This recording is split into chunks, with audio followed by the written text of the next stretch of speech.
Johannesburg se spitsverkeer skrik die booswig nie af nie. Eers maak hy of hy bedel, en dan slaan hy toe.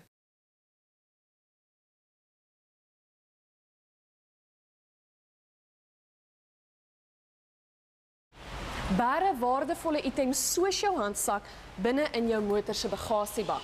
Dit is nou al algemene kennis, maar versekeraars sê wanneer motoriste daaraan gaan begin gehoor gee, sal grypdiewe die aftog moet blaas. Versekeraar First for Women sê daar is nog voorkomende maatreëls.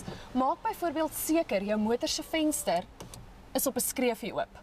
Just a little bit down, probably about 3 centimeters, just so much that an adult's hand can't go through.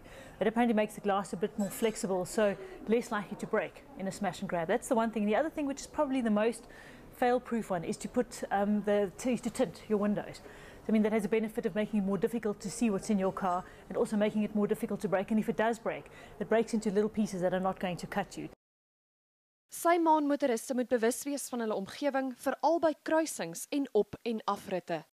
If you pull up to a stop street, look and see who's around you. Then also don't pull up close to the bumper of the person in front of you. Leave a gap so that you can whiz out.